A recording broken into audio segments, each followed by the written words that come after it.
who are working parallel with you somewhere else. Okay, याद रखना इसको. So you have option forgo, you have option relieve, you have option give, you have option relinquish, you have option abandon. What will you write?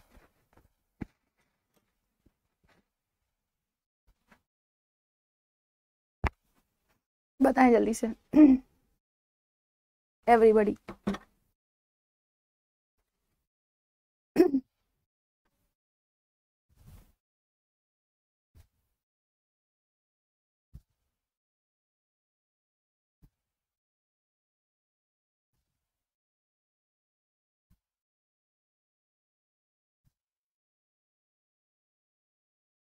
Everybody is answering give. Are you sure?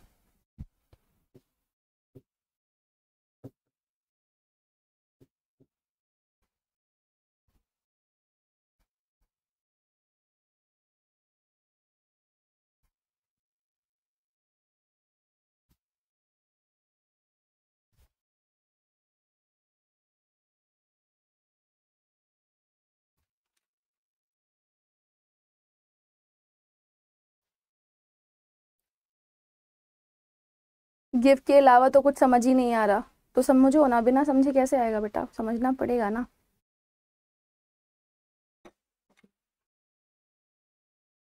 Relieve का मतलब होता है छोड़ देना, तो manager को force किया गया. अब यहाँ पे एक चीज बताओ आप लोग, ये जो सेंटेंस लिखा हुआ है द मैनेजर वाज फोर्स्ड, मतलब उसको जबरदस्ती ऐसा बोला गया, he is not willing, right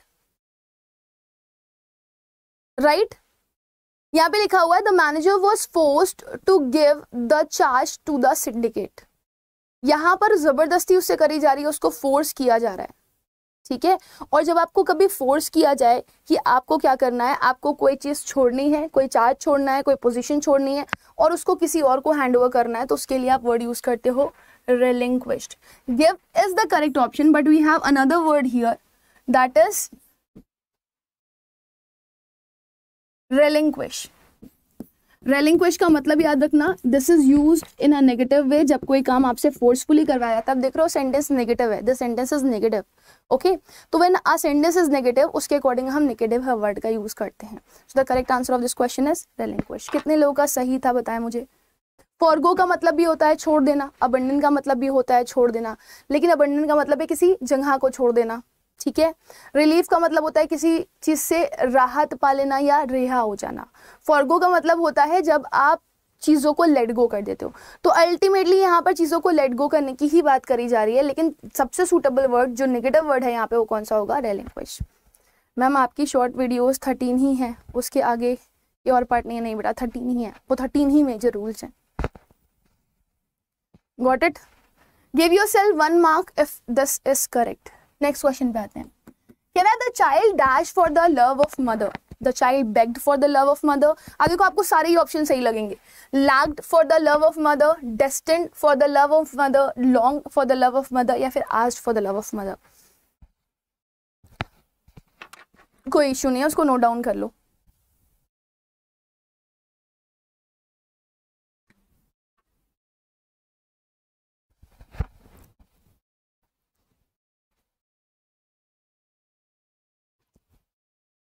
किसी ने मॉक लिया क्या अड्डा का, लैग्ड. ओके ओके, कुछ बच्चे बोल रहे हैं answer longed. Okay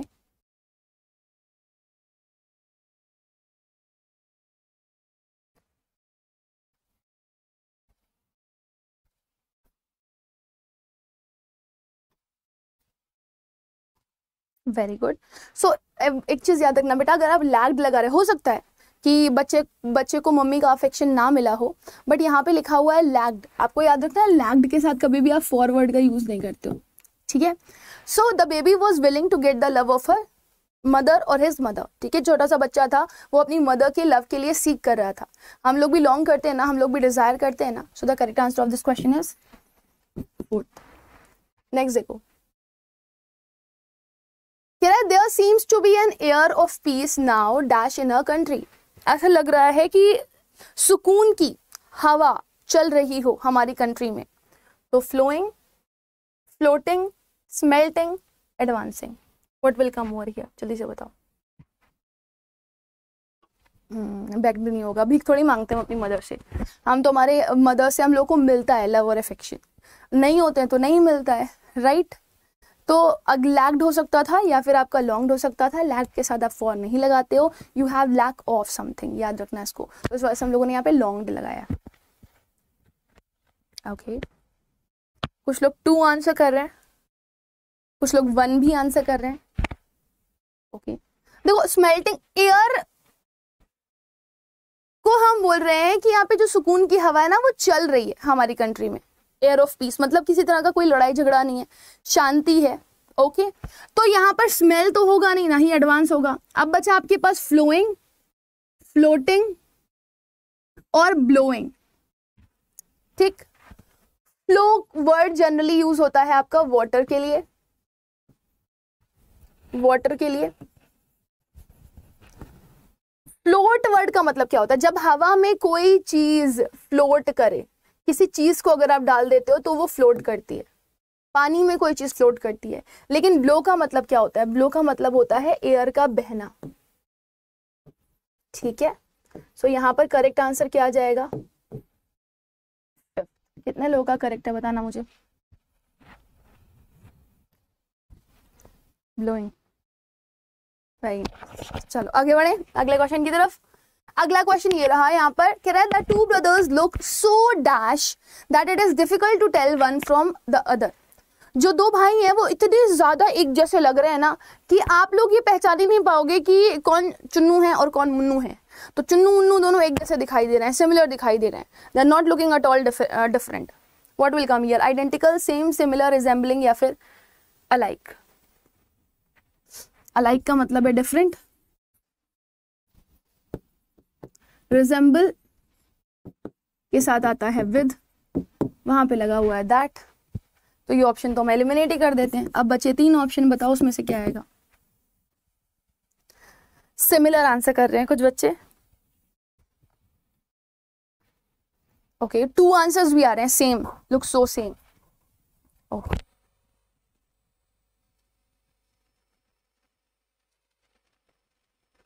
very good. देखो सेंटेंस को जब तक आप पूरा नहीं पढ़ोगे ना तब तक आपको लगेगा कि मल्टीपल ऑप्शन हो सकते हैं। यहाँ पे बोल रहे हैं 2 भाई कैसे दिखाई देते हैं, डैश दिखाई देते हैं, कि बहुत मुश्किल हो जाता है ये बताना कि इनमें से कौन चुन्नू है और कौन मुन्नू है, दोनों एक जैसे लगते हैं, राइट।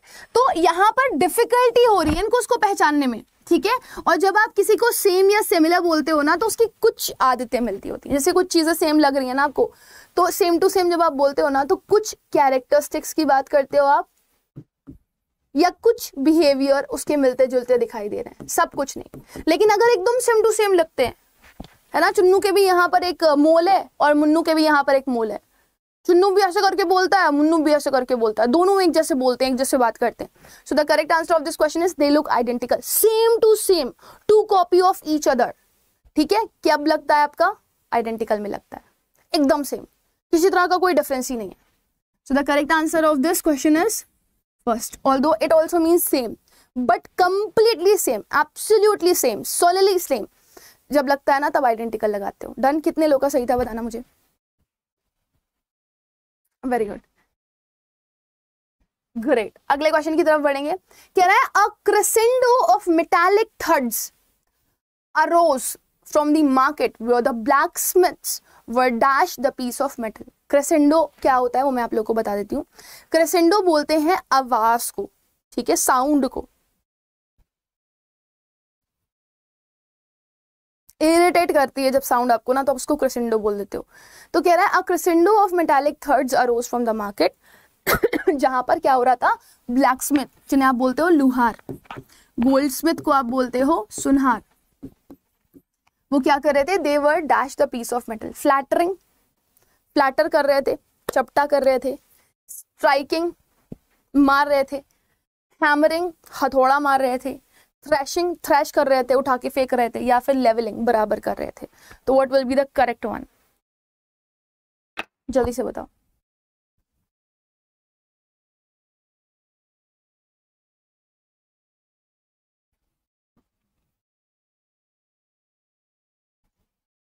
मोस्ट सुटेबल ऑप्शन, ऐसे तो सब लगेंगे आपको, चपटा भी किया जा सकता है मेटल के पीसेस को, क्योंकि आप मोल्ड करते हो ना उनको। स्ट्राइक भी कर सकते हो, स्ट्राइक भी आती है उस पे, ठीक है, हिट ही करना होता है किसी चीज को। हैमरिंग वर्ड भी है, किसी चीज को मारना with the help of hammer. Thrashing का मतलब होता है किसी चीज को फेंकना, तो ये वाला तो वर्ड नहीं आएगा। लेवलिंग का मतलब होता है बराबर करना। यहाँ पे सबसे ज्यादा सूटेबल है ना वर्ड जो, वो आपका किससे सूटेबल बन रहा है, इस वर्ड से। एक ऐसी आवाज जो कि क्रेसेंडो है, जो लाउडर एंड लाउडर होती जा रही है, हार्शर एंड हार्शर होती जा रही है। तो जब आवाज बढ़ती जाए, तेज होती जाए, तो फ्लैटर करने पे इतनी आवाज नहीं आती, लेवल करने पे इतनी आवाज नहीं आती, कुछ हैवी भारी भरकम की आवाज ज्यादा सुनाई देती है। सो उस हैवी भारी भरकम आवाज के लिए हम लोग जो मोस्ट सूटेबल ऑप्शन चुनेंगे वो कौन सा होगा, थर्ड। अब आप देख रहे हो ना, इस तरह के क्वेश्चन आपको एग्जाम्स में मिलेंगे कि आपको लगेगा ये भी हो सकता है, ये भी हो सकता है, ये भी हो सकता है, ये भी हो सकता है, ये भी हो सकता है, बट आपको मोस्ट सूटेबल में आंसर लगाना होगा। बताओ कितने लोगों का करेक्ट था?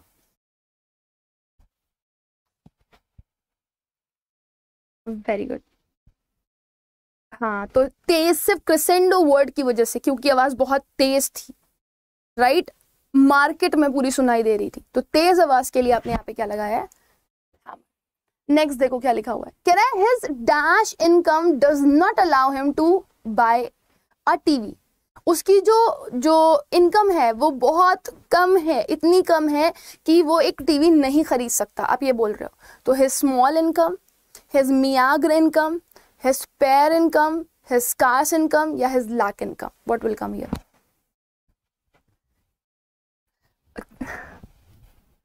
Okay.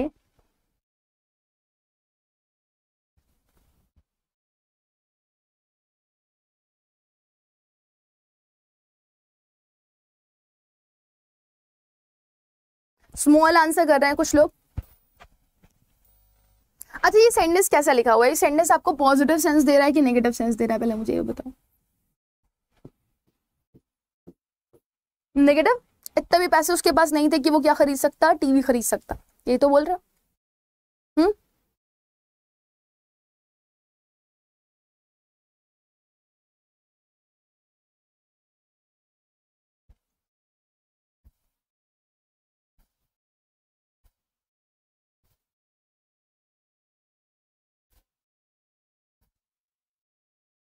नेगेटिव सेंस दे रहा है, ठीक है। तो अब यहां पर आपसे क्या बोल रहा है, कह रहा है कि जो उसकी इनकम है वो इतनी कम है कि वो एक टीवी नहीं खरीद सकता। दैट मीन्स यहां पर हम एक रिलेटिव कॉस्ट को बता रहे हैं। रिलेटिव कॉस्ट कैसी हो सकता है? उसकी सैलरी 5,000 रुपये हो और ये टीवी 6,000 रुपए का, है ना। तो हम उसको क्या बता रहे हैं कि वो कंपेरेटिवली क्या है, स्मॉलर है, छोटी है, कम है ना। तो उसके लिए आप यहां पे क्या लगाओगे? मियाग्र। जब आप कंपेरेटिवली स्मॉलर का सेंस देते हो तो वहां पे क्या लगाते हो? मियाग्र लगाते हो। या तो यहां पे लिखा होता स्मॉलर इनकम, ठीक है, अदरवाइज यहाँ पे करेक्ट आंसर क्या आएगा आपका? मियाग्र। तो लिख लो, इसका मतलब होता है कंपेरेटिवली स्मॉलर। स्पेयर आएगा नहीं, स्कार्स आएगा नहीं, लैक आएगा नहीं। हम यहाँ पे किसकी बात कर रहे हैं कि उसके पास बहुत कम सैलरी आती थी, इसी वजह से वो एक टीवी नहीं खरीद सकता था। मियाग्र की स्पेलिंग सही करिए, MEAGRE होता है मियाग्र। कह रहा 1,000 लोन ले ले। अच्छा, कंग्रेचुलेशन फॉर व्हाट? ग्रेट, चलो आगे बढ़ते हैं। नेक्स्ट क्वेश्चन है, there is a disturbing dash between politics and sports in India. तो यहाँ पे बोला जा रहा है there is a disturbing link, connection, isthmus. ये मैंने आप लोगों को पढ़ाया हुआ है ये वाला वर्ड, अगर आपको याद हो तो। नेक्सस या फिर trend, what will come over here? अच्छा है क्वेश्चन।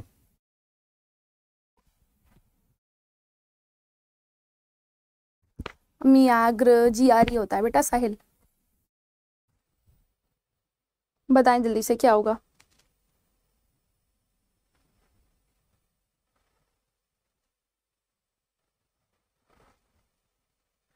ये मैंने आपको अपनी क्लास में पढ़ाया हुआ है।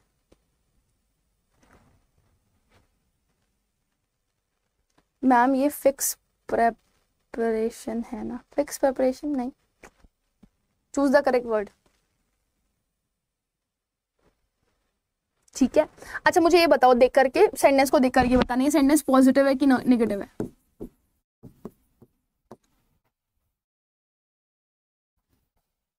सेंटेंस इज पॉजिटिव और negative.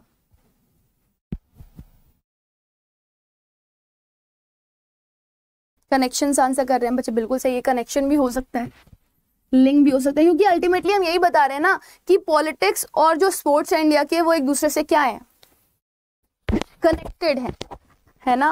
But the sentence is positive और नेगेटिव, नेगेटिव ना, तो लिंक आप जोड़ोगे तो पॉजिटिव वर्ड होता है, कनेक्शन आप जोड़ोगे तो पॉजिटिव वर्ड होता है। इस्थिमुस मैंने आपको बताया हुआ है, अगर दो लैंड्स के बीच में एक और लैंड होता है जिससे दोनों लैंड की कनेक्टिविटी होती है, उसको स्थिमुस बोलते हो। कोई भी दो लैंड होंगे उससे एक पर्टिकुलर छोटे से पार्ट, लैंड ऑफ पार्ट की कनेक्टिविटी होगी तो वो स्थिमुस कहलाता है। ट्रेंड यहाँ पे आएगा नहीं, डिस्टर्बिंग ट्रेंड, यहाँ पे आएगा वर्ड आपका नेक्सस, और ये होता है, मतलब ये जनरली नेगेटिव वर्ड के लिए यूज होता है। जब आप कनेक्शन शो करते हो, कनेक्शंस थोड़े से हिंडरिंग हो, प्रॉब्लम क्रिएटिंग हो, तो उसके लिए वर्ड यूज करते हो नेक्सस। इसको लिख लो, न्यूज जब आती है आपकी ना, तो न्यूज में भी ये सारे वर्ड सुनाई देते हैं आपको। There is a disturbing connection between politics and sports in India. तो disturbing nexus, इसको लिख लो, ये नेगेटिव वर्ड के लिए यूज होता है, पॉजिटिव वर्ड के लिए यूज नहीं होता। ठीक है, चलो great.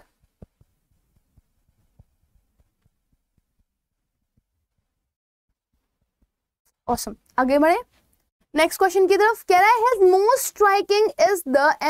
his most striking dash is the enthusiasm which he brings to everything he does.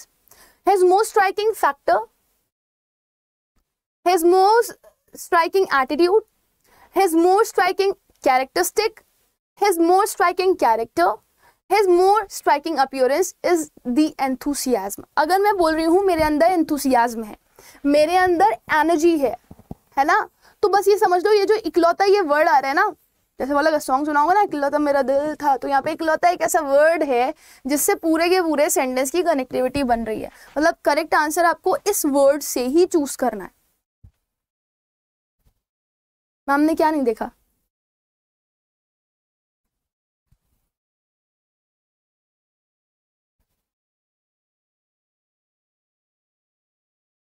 Ma'am ने क्या नहीं देखा बेटा?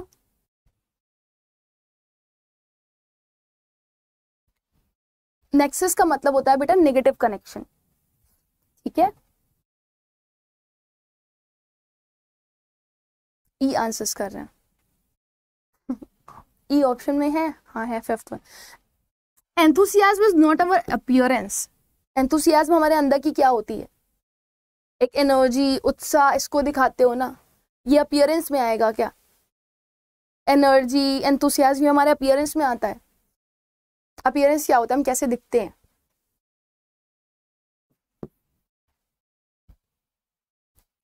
या this is one of our characteristic. So कह रहा है his most striking characteristic. Attitude तो होलसमनेस में आ जाता है ना, पूरा का पूरा एटीट्यूड, कैरेक्टर भी पूरा का पूरा आ जाता है आपकी हर एक एक्टिविटी, लेकिन कह रहा है उसकी सबसे ज्यादा स्ट्राइकिंग जो एक पर्टिकुलर कैरेक्टरिस्टिक है, एक ही है, वो क्या है? Enthusiasm, which brings to everything he does, जो हर चीज में आपको देखने के लिए मिलेगी। So the correct answer of this question is third. कितने लोगों का सही था बताना मुझे कमेंट सेक्शन में आंसर करके।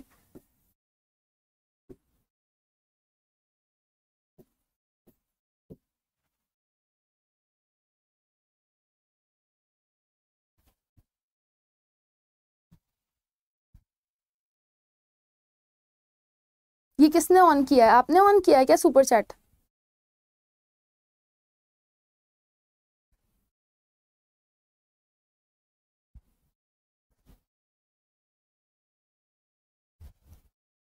चलो समझ में आ गया ना? कोई बात नहीं, समझ में आ रहा है ना अच्छे से, बस ये बता दो मुझे कमेंट सेक्शन में आंसर करके। मैम आपने सुपर चैट नहीं पढ़ा, ऐसे बर्बाद हो गए। नहीं नहीं नहीं, I have no idea of this dear. चलो ठीक है, नहीं मैंने नहीं देखा, नहीं सच में नहीं देखा मैंने सुपर चैट। एक मिनट रुको, चलो अगले क्वेश्चन पे आते हैं, तब तक मैं आप लोग का सुपर चैट देख रही हूँ। कह रहा है your behaviour can be termed as dash and I request you to be more careful while in office. कह रहा है your behaviour can be termed as, आपका बिहेवियर किस तरह से टर्म किया जाएगा, मतलब उसको क्या नाम दिया जाएगा।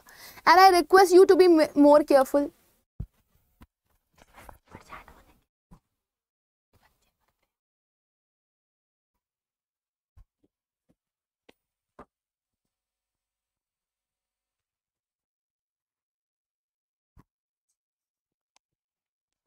सुपर चैट में कैसे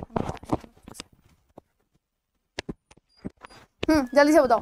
कह रहा है termed as what, modesty, indecent, obedience, reasonable या फिर इनडिसिप्लिन। अब यहाँ पे देख रहा है, कह रहा है I request you to be more careful. आपको कब केयरफुल रहने के लिए बोला जाता है, जब आपके अंदर कोई नेगेटिविटी देखने के लिए मिल रही होती है, राइट। सो कह रहा है your behaviour can be termed as, आपके बिहेवियर को क्या कहा जा सकता है, इस वजह से मैं आपको केयरफुल रहने की बात बोलता हूँ। जब कोई नेगेटिव आपको दिखता है तभी तो आप उसको एक पॉजिटिव एस्पेक्ट देते हो कि भाई देखो इस तरीके से काम करो। तो ये ऊपर पहला वाला सेंटेंस इसका नेगेटिव है, तभी तो आप पॉजिटिव होने के लिए बोल रहे हो। तो यहाँ पे आपके पास नेगेटिव वर्ड कौन कौन से, मॉडेस्टी नहीं, ओबीडियंस नहीं, रीजनेबल नहीं, आपके पास दो हैं वर्ड्स, इनडिसेंट और आपका इनडिसिप्लिन। मैंने देखो ऑप्शंस दे दिया आप लोग को, अब आप मुझे बताओ यहाँ पर क्या आएगा, what will come over here, indiscipline आएगा या फिर इनडिसेंट आएगा, जल्दी से बताओ। तुम्हारे बिहेवियर को हम क्या नाम दे सकते हैं, नाम देना है, that means you need a noun, ठीक है, आपको एडजेक्टिव की नीड नहीं है। अब आपको पहचानना है इनडिसेंट और इनडिसिप्लिन, इनमें से नाउन कौन सा है। इनडिसेंट इज एन एडजेक्टिव, सब सेकंड आंसर दे रहे हैं तो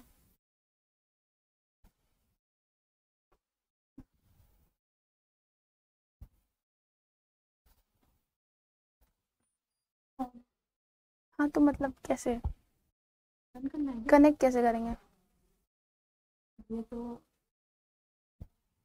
बताना पड़ेगा ना, बच्चे कहेंगे, मतलब बच्चों ने पे किया है उसके लिए। अच्छा, सुपर चैट किया। Very good. सो इनडिसेंट बेटा एक एडजेक्टिव है, और मुझे यहाँ पर क्या चाहिए, मुझे यहाँ पर नाउन चाहिए। नाम दोगे ना, नाम दोगे उसके बिहेवियर को, उसकी बिहेवियर को आप कुछ किसी तरह का कोई नाम देने वाले हो, तो उसका बिहेवियर कैसा था। कुछ लोग डिसिप्लिन होते हैं और कुछ लोग इनडिसिप्लिन होते हैं। So the correct answer of this question is 10। Correct है, समझ में आ गया अच्छे से आप लोग को, मुझे कमेंट सेक्शन में आंसर करके बता दो।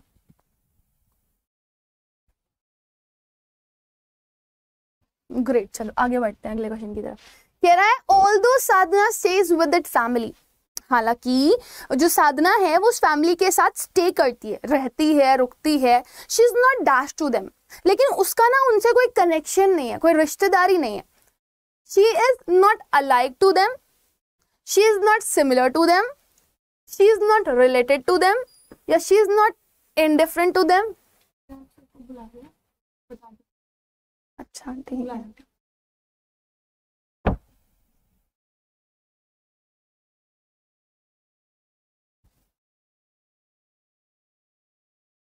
वही कर रही हूँ बेटा, वही कर रही हूँ, वही कर रही हूँ। I am calling someone.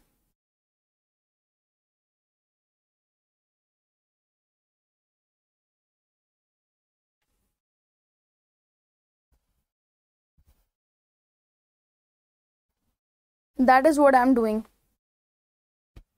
नहीं बेटा, इनडिसेंट एडजेक्टिव होता है, डिसेंट एक पर्सन को डिसेंट बोलते हो मतलब वो सिंपल है, तो इनडिसेंट क्या हो जाएगा, इनडिसेंट मतलब जो एक ऐसा इंसान जो सिंपल नहीं है, तो असाधारण हो जाएगा, तो वो एडजेक्टिव बन जाएगा आपका, ठीक है। लेकिन डिसिप्लिन आपका नाउन होता है, तो डिसिप्लिन से इनडिसिप्लिन करोगे तो क्या हो जाएगा आपका, वो डिसिप्लिन पर्सन नहीं है, ठीक है, तो वो नाउन है आपका।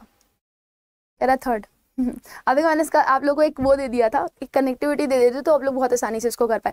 कह रहा है साधना उनकी फैमिली के साथ रहती जरूर है, मैं तुम्हारे साथ रहती जरूर हूँ, लेकिन हमारा कोई रिश्ता विश्ता नहीं है, ठीक है, तो ज्यादा उस लेवल पर मत लेना, ठीक। सो the correct answer of this question is third. अब देखो, अगर आप लोगों ने इस सेंटेंस को लॉजिकली समझा ना होता या फील ना किया होता तो आप ये आंसर ना कर पाते, क्योंकि सिमिलर भी लगा देते हैं, आपके दिमाग में आता है सिमिलर के साथ भी तो टू आता है, उनकी तरह नहीं है वो, नॉट सिमिलर टू देम। हो सकता है बहुत अजीबो गरीब हो वो, लेकिन यहाँ पर रिश्तेदारी की बात करी जा रही है कि वो रहती जरूर है लेकिन रिश्ता नहीं है उनका कोई भी। Got it? कोई कंफ्यूजन हो तो बेटा पूछ लो, क्योंकि मुझे पता है बहुत सिमिलर ऑप्शंस हैं आप लोगों के, आप लोगों को कंफ्यूज कर सकते हैं वो। नेक्स्ट देखो क्या लिखा हुआ, he does not like to be friendly with Sunil. उसे बिल्कुल भी फ्रेंडली होना सुनील के साथ पसंद नहीं है। ही ऑलवेज गिव हर कोल्ड। अब ये देखो, ये मैंने आप लोग को करवाया हुआ है, ये मैंने एक शॉर्ट बनाया था, उस शॉर्ट में मैंने आप लोग को बताया था। She gives her the cold push, cold insert, cold shoulder, cold coffee, cold तो कोल्ड कॉफी कौन देगा यार, मुझे कोई ऑफर करेगा तो मैं तो पी लूंगी। तो देखो यहाँ पर क्या है आपका, यहाँ पर एक इडियम यूज हो रहा है। अब ये फिक्स्ड है बेटा, अगर आता है तो आता है, नहीं आता तो नहीं आता। इडियम और फ्रेजेस ऐसे होते हैं, आते हैं तो आते हैं, नहीं आते तो नहीं आते, राइट। तो आप मुझे कमेंट सेक्शन में आंसर करके बताओ क्या होगा यहाँ पर।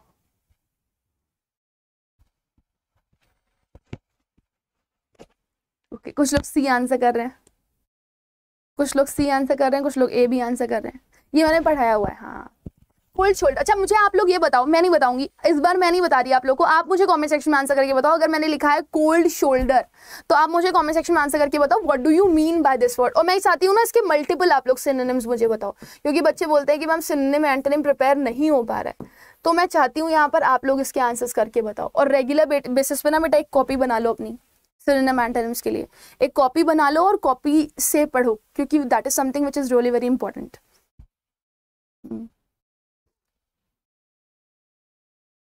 हाँ, शोल्डर सही है, मतलब क्या होता है इसका? कोल्ड शोल्डर सही है, लेकिन आप मुझे ये बताएं इसका मतलब क्या होता है, what is the meaning of this word? Very good. To ignore someone, to ignore someone, to shun someone, to neglect someone, है ना, किसी को भाव ना देना। सामने से आ रहा हो कोई करके निकल जाना, this is showing cold shoulder. Next आते there is a dash to every rule और and dash to every rule. अब ये बहुत प्यारा है बेटा, आप लोग ग्रामर के रूल्स पढ़ते हो ना, पढ़ते हो ग्रामर के रूल्स। तो अब आप मुझे ये बताओ, जब ग्रामर के रूल्स पढ़ते हो, है वाला ना, इंग्लिश जब जब पढ़ोगे आप लोग, हर ग्रामर के रूल में आपको, इंग्लिश के हर ग्रामर के रूल में आपको क्या मिल जाएगा? एक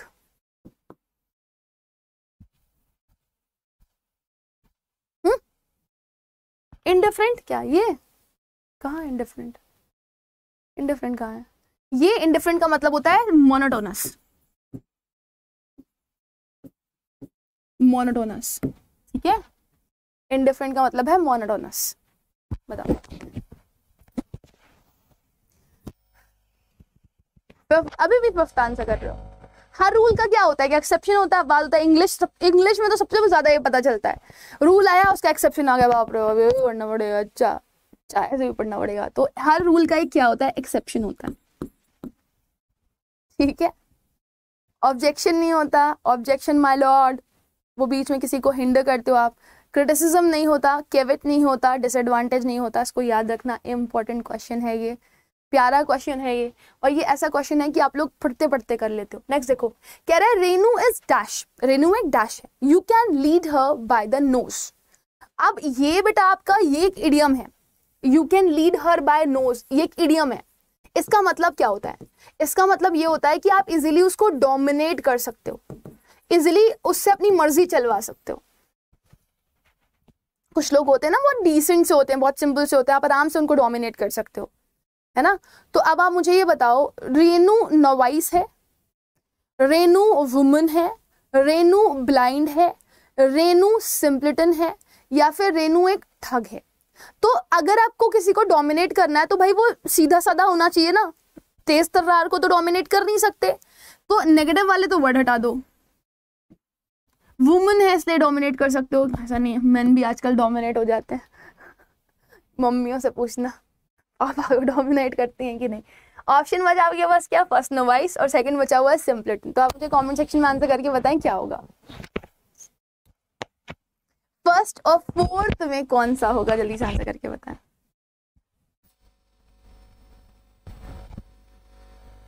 अच्छा यहाँ पे कहीं पे भी ऐसा कुछ लिखा हुआ है क्या कि कोई जॉब की बात हो रही है, हाँ, या फिर कोई बिजनेस की बात हो रही है, कुछ ऐसा कुछ लिखा हुआ है यहाँ पर कि किसी पर्टिकुलर जॉब की, बिजनेस की या किसी ऑफिस की बात हो रही है? ऐसा तो कुछ भी नहीं लिखा हुआ है। हो सकता है यहाँ पे बात हो रही हो कि घर में, हमारे घर में एक लड़की है जो बहुत ज़्यादा ऐसी है कि उसको आसानी से डोमिनेट किया जा सके, या हमारे घर की बहू है रेनू जिसको इजीली डोमिनेट किया जा सकता है। Here we are not mentioning job like any of the thing, just normal. अगर आप ऑफिस में भी हो और कोई पर्सन डैश होता है तो आप उसको इजीली क्या कर सकते हो, डोमिनेट कर सकते हो। तो सबसे सूटेबल वर्ड कौन सा जाएगा?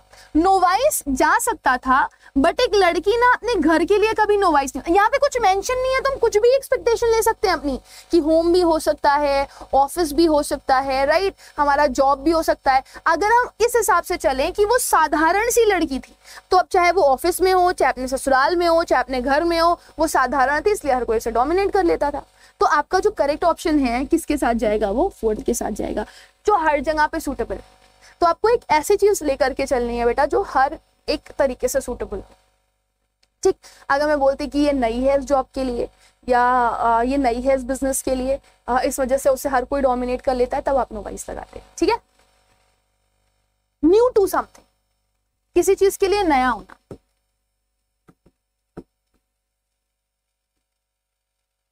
ओके, चलो आगे बढ़े। अगला क्वेश्चन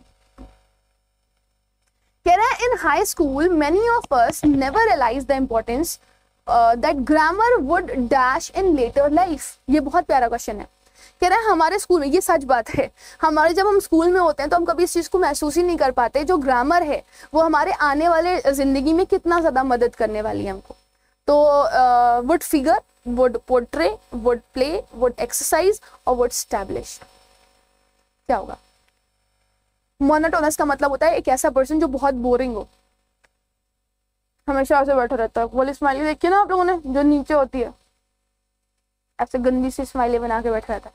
तो एक ऐसा इंसान जिसको किसी चीज में कोई इंटरेस्ट नहीं आता, उसे बोलोगे शॉपिंग जाओगे, वो कहेगा नहीं। उसे बोलोगे कुछ खाओगे, वो कहता है नहीं। उसे बोलोगे नए कपड़े पहनते, नहीं। तो वो हर चीज में आपको बोरिंग दिखाई देगा ना। आप लोग पीछे से गाना गा रहे होगे, बोरिंग बोरिंग जिंदगी, है ना। चलो बताओ,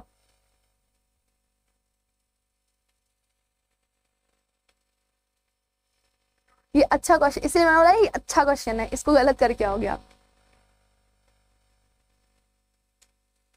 would figure in later life, जिसको आप फिगर कर सकते हो। यहां पे बता रहा है आपको, कह रहा है कि ये हमारे आगे वाली जिंदगी में काम आती है। It work, work. तो आप मुझे ये बताओ, अगर मैं ये बोल रही हूँ कि ये जो ग्रामर है ये अभी तो मेरे काम नहीं आ रही, लेकिन मेरी जो लेटर लाइफ है, आने वाली जिंदगी है, उसमें ये मेरे काम आएगी, तो मुझे ये बताओ इनमें से कौन सा ऐसा ऑप्शन है जो मुझे वर्क को एक्सप्लेन कर रहा है। मतलब मैं कौन सा वर्ड कनेक्टिविटी में ले सकती हूँ जो मुझे काम को, काम के सेंस को बताए। It would play in later life, वो खेलेगी लेटर लाइफ में। नो, ना no and for no. Portray का मतलब होता है किसी चीज को कुछ दिखाना, है ना, तो ग्रामर दिखाएगी।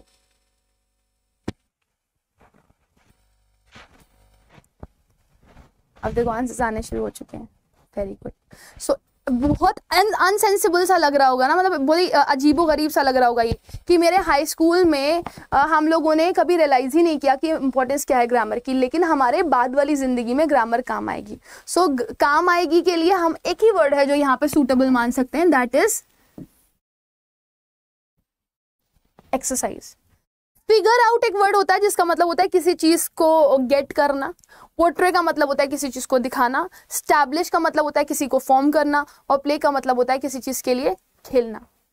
ठीक है, तो अब ये सारे ही वर्ड यहाँ पर सेंसिबल नहीं बैठ रहे थे, लेकिन अगर हम वर्क के सेंस में लेकर के जाएं तो हमारा एक वर्ड जो सेंसिबल बैठ सकता है वो है एक्सरसाइज।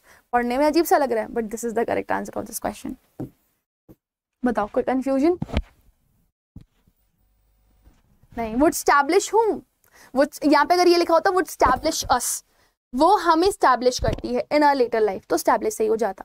यहाँ पर अगर इसके बाद कोई ऑब्जेक्ट दिया गया होता ना, हमें, तुम्हें या किसी और को, तब ये स्टैब्लिश वर्ड आपका सही हो जाता। अच्छा था ना क्वेश्चन, नहीं आया यार।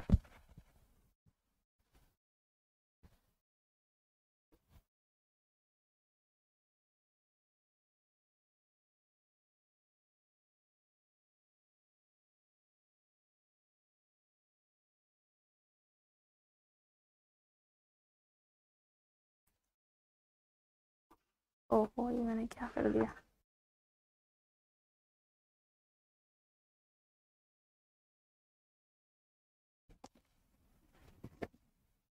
चलो, अरे वाह, दैट्स रियली नाइस। आगे बढ़े अगले क्वेश्चन की तरफ। देखो अगला क्वेश्चन ये कह रहा है, Priya is not dash for this kind of a job. अब ये मैंने आप लोगों को करवाया हुआ है। Priya is not cut out, Priya is not cut through, Priya is not cut up, Priya is not cut in, Priya is not cut. तो ये वाला क्वेश्चन मैंने आप लोगों को करवाया हुआ है। ये शायद मैं थर्ड टाइम करवा रही हूँ आप लोगों को क्वेश्चन, बस क्वेश्चन डिफरेंट था, ऑप्शन सेम थे। क्वेश्चन डिफरेंट था, ऑप्शन सेम थे।